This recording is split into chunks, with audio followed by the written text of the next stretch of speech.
ลองคิดเบิ่งทุกๆทานถ้าหากทานเกลือเป็ดหน่อยไก่หน่อยบ่ถึงนาทีทานคิดว่ามันคักบ่เจ้าเนาะนี่คือสิ่งที่อลีพามกำลังเป็นอยู่เนาะมีแต่เอาอาหารมาถอกใส่ปึ๊บแล้วก็ปัดกดนี้ได้เลยเจ้าง่ายสุดเลยเพื่อนๆเนาะบ่ต้องล้างโถน้ำคือเมื่อก่อนสมัยอลีฟามเลี้ยงเป็ดเลี้ยงไก่เจ้าเนาะแม่นได้ล้างโถน้ำแน่นอนทุกเช้าตื่นขึ้นมาเบียกหลายคนหมู่ก่อนกินข้าวก็แม่นมาเฮ็ดอันนี้นี่แหละเจ้าเนาะมีจักขอกเขาก็มาล้างโถน้ำซึ่ง โอ้ยเบิ่งไปเบิ่งมากับเปื้อนหลายเนาะเจ้าเนาะมันเปื้อนมันเหม็นเจ้าเนาะน้ำเปื้อนแต่ละมืออนุบาล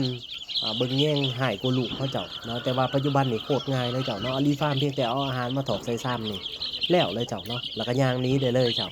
บ่จำเป็นต้องล้างโถน้ำอีหยังน้ำมันก็กินผ่านก๊อกที่อลีฟาร์มเฮ็ดนั่นสีเหลืองๆอยู่ด้านหลังนั่นท่อ PVC นั่นแบบนั้นเลยเจ้าเนาะโคตรง่ายที่สุดเลยเจ้าเด้อละเป็ดไก่แข็งแรงที่สุดเลยเจ้าเนาะดังที่ทุกท่านเห็นนั่นแหละ แข็งแห้งหลายเจ้า